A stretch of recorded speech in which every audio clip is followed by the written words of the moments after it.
अस्सलाम वालेकुम रहमतुल्लाहि व बरकातुहू। कैसे हैं अज़ीज़ तुलबा। जैसा कि आप जानते हैं हम लोग डिस्कस कर रहे हैं सेवन्थ क्लास की मैथमेटिक्स, जिसका यूनिट नंबर 7 हम लोगों ने स्टार्ट किया हुआ है। ऑक्सफोर्ड की ये मैथमेटिक्स है। तो इसमें जो हम लोगों ने डिस्कस करना था सेवन्थ यूनिट, जो कि प्रॉफिट एंड लॉस के रिलेटिव है। आज का जो टॉपिक है वो हमारा है ज़कात एंड उशर। ज़कात बेसिकली कह लेंगे इस्लाम के जो 5 पिलर्स हैं हमारे, उनमें से जो है ज़कात एक है।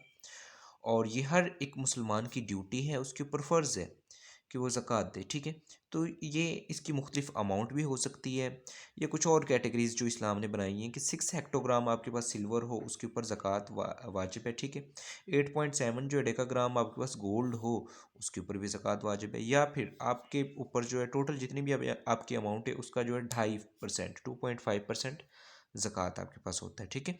उसके बाद दूसरा जो टॉपिक है हमारे पास वो उशर।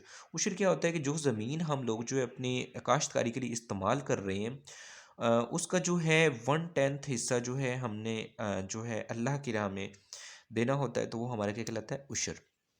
तो खैर टाइम वेस्ट ना करते हुए हम चलते हैं एक्सरसाइज की तरफ और क्वेश्चन देखते हैं कि क्या क्वेश्चन है। तो क्वेश्चन नंबर 1 है हमारे पास, Mr and Mrs Javed have property worth of rupees and Mrs Javed jewellery is worth this one, find the amount of ज़कात। तो ये घर है जी, उनके पास इतनी जो है ये प्रॉपर्टी पड़ी हुई है और इतना जी जेवर पड़ा हुआ है, इतनी उसकी अमाउंट है। तो इसके ऊपर इनको ज़कात कितनी देनी पड़ेगी। ठीक है। तो सबसे पहले हम लोगों ने कुछ डाटा बनाया हुआ है। तो सबसे पहले जो है वर्थ ऑफ अ प्रॉपर्टी कितनी है वो लिख लेनी है, वर्थ ऑफ अ ज्वेलरी कितनी है वो लिख लेनी है। अब इन दोनों को जमा करना है, तो टोटल अमाउंट जो है जिसके ऊपर उनको ज़कात देनी पड़ेगी, तो टोटल अमाउंट जो है हमारी, इनको जमा करेंगे हम। तो रुपीज़ जो है हमारे पास 2,50,000 जमा 1,80,000 रुपये हैं। ठीक है जी। इस सारे को ऐड करेंगे तो हमारे पास आंसर आएगा स्टूडेंट्स, जो आएगा 4,30,000 रुपये हैं। तो इसके ऊपर हम लोगों ने फाइंड करना है कि उसको कितना ज़कात देना पड़ेगा। ठीक है। तो ये हम लोगों को पता है कि रेट ऑफ ज़कात कितना होता है स्टूडेंट्स। तो रेट ऑफ ज़कात हमारा होता है 2.5%। तो उसके बाद क्या है, ज़कात हम लोगों ने सिंपल लेना है। ज़कात इज़ इक्वल टू 2.5% है, कितने पैसों की, इतने पैसों की। तो ऑफ रुपीज़ 4,30,000 रुपये। तो अब हम लोगों को सिंपल पता है स्टूडेंट्स, पॉइंट को हम परसेंटेज को ख़त्म करेंगे तो हमारे पास आएगा 100। ठीक है।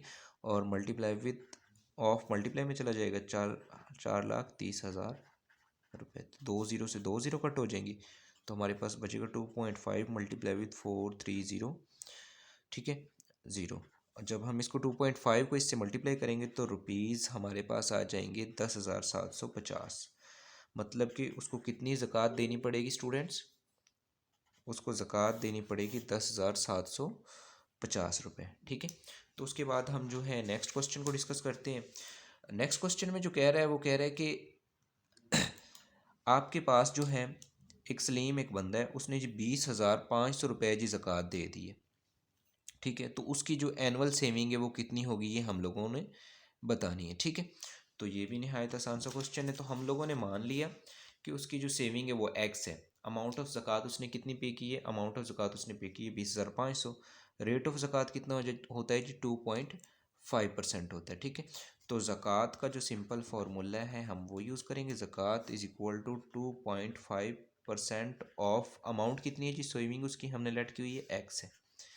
ज़कात के कितने पैसे दिए जी, 20,500 रुपये।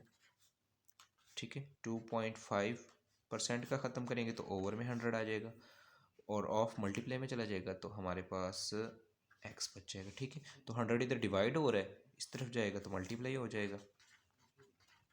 Multi with 100 is equal to 2.5 X आ जाएगा। ठीक है। मल्टीप्लाई भी लगा लेते हैं, तो इसको इससे मल्टीप्लाई करेंगे तो ये हमारे पास आ जाएगा, 2 ज़ीरोज़ मज़ीद इजाफा हो जाएगा, 2.5% मल्टीप्लाई विद एक्स।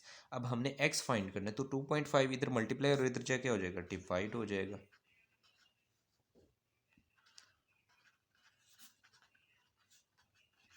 ठीक है स्टूडेंट। तो जब हम जो है इस वाले टर्म को 2.5 पे डिवाइड करेंगे तो हमारे पास आंसर कितना आएगा स्टूडेंट्स, आंसर आएगा हमारे पास 8,20,000 रुपये उसकी जो है एनुअल सेविंग होगी, उसके ऊपर इतना ज़कात होगा। ये कैसे आप करेंगे तो सिंपल है, हल्का सा हिंट दे देता हूँ, बाकी आप लोगों ने खुद ट्राई करना है। पॉइंट को इग्नोर कीजिएगा, ठीक है, या फिर पॉइंट को ख़त्म करके इसकी भी ज़ीरो आप ऊपर ले जा सकते हैं, ठीक है। ठीक है, 2.5%। तो देन हम इसको सिंपली डिवाइड कर लेंगे तो हमारे पास आंसर आ जाएगा, ठीक है। उसके बाद जी हमारे पास थर्ड क्वेश्चन है, उसकी स्टेटमेंट को पहले देख लेते हैं जी। नवाज़ जो है अर्न करता है 22,000 पर month from his farm produce, ठीक है, उसका अपने खेत से इतने रुपए कमा रहा है, ठीक है। तो उसकी जो है अमाउंट ऑफ उशर हम लोगों ने कैलकुलेट करना है जी, उसको उशर कितना देना पड़ेगा, ठीक है। तो सबसे पहले मैंने उसकी कुछ स्टेटमेंट बना ली है। पहले उसकी जो अर्निंग है पर मंथ की वो हमारे पास इतनी है, तो उशर हमें सालाना देना पड़ता है। तो फिर उसके इन पैसों को साल के पैसे बनाने के लिए हम जो है 12 से मल्टीप्लाई कर देंगे तो हमारे पास आ जाएगा 2,64,000 रुपये, ठीक है। तो रेट ऑफ उशर इज इक्वल टू होता है 1/10%, ठीक है। तो हमारा जो उशर है बेसिकली वो इक्वल हो जाएगा 1/10 ऑफ कितनी अमाउंट है जी हमारे पास, ये वाली टोटल जो है 2,64,000 रुपये, ठीक है। तो हम लोगों ने सिर्फ जो है क्या करना है, ऑफ को ख़त्म करेंगे तो मल्टीप्लाई आ जाएगा 2,64,000 रुपये, ठीक है। ज़ीरो से ज़ीरो कट हो जाएगी, तो ये हमारा जी आंसर होगा ही हैज़ टू पे।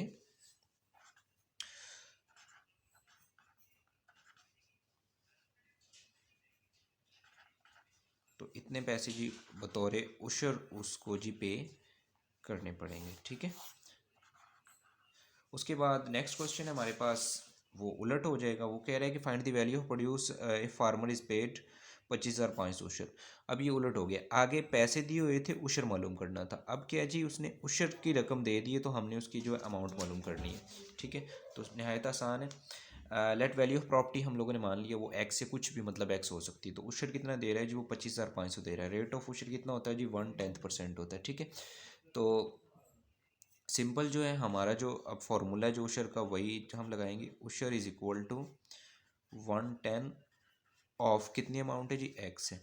उशर कितना दे रहा है जी, 25,000 जो है 500 रुपये इज इक्वल टू 1/10 ऑफ ख़त्म हो जाएगा तो मल्टी में चला जाएगा। एक्स 10 इधर डिवाइड हो रहा है, इधर जाके हो जाएगा वो multiply is equal to x. तो 10 को इधर मल्टीप्लाई करेंगे तो एक ज़ीरो का मज़ीद इजाफा हो जाएगा। तो जी उसको कितनी जो है अमाउंट देनी पड़ेगी, उसको जी हाँ अमाउंट देनी पड़ेगी, जो उसकी अमाउंट है 25,500 रुपये, ठीक है। तो 55,000 रुपये सॉरी, अब हो जाएगा। तो इतने जी उसको पैसे जी बतौर इतनी उसकी प्रॉपर्टी होगी या इतनी का उसकी फसल होगी तो उसको इतनी उशर देनी पड़ेगी। तो ये थी हमारी जी एक्सरसाइज जो है 7C। और इस तरह हमारा जो है 7th चैप्टर आज हुआ ख़त्म। मिलते हैं नेक्स्ट वीडियो में नेक्स्ट लेक्चर के साथ। दुआओं में याद रखिएगा। अल्लाह हाफिज़।